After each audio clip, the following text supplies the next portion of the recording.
చెప్పండి గురువు గారు, రాజకీయ పరంగా చూసుకున్నట్టయితే ఈ క్రోధీనామ సంవత్సరం ప్రకారం ఏపీలో గెలుపు ఎవరిని వరించబోతున్నట్లుగా తెలుస్తుంది? ఏపీలో ప్రత్యేకించి చెప్పాలంటే అంత ఇదిగా ఉండదమ్మా. జగన్ గారి జాతకాన్ని చూసుకుంటే ఇదివరకు ఉన్నంత అనుకూలంగా మాత్రం ఉండదు. మధ్యమ ఫలితాలే వస్తాయి వారికి. ఎక్కువ ఆశించినంత ఇది ఉండేటువంటి అవకాశం లేదు. ఇటు చంద్రబాబు జాతకం చూసుకుంటే కొంత ఆ పార్టీలతోటి కలిసి ఉన్నాడు కాబట్టి కొంత మెండుగా ఓట్ల శాతం ఎక్కువగా పెరిగేటువంటి అవకాశాలు ఉంటాయి. అది ఇంకా పవన్ది చూసుకున్నట్టయితే పవన్ది చూసుకుంటే ముఖ్యమంత్రి అవ్వాలనేటువంటి ఉద్దేశం మాత్రం ఆయనకు ఉన్నా కూడా దండగే.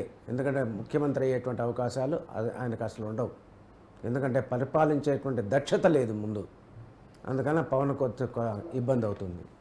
ఎన్నికల పరంగా చూసుకున్నట్టయితే పవన్, చంద్రబాబు నాయుడు ఇంకా బీజేపీ వీళ్ళంతా ఒక కూటమిగా ఏర్పడ్డారు. ఇది క్రోధీనామ సంవత్సరం ప్రకారం అది వారికి వాళ్ళకి కలిసి వచ్చే అవకాశాలు మెండుగా ఉన్నాయి.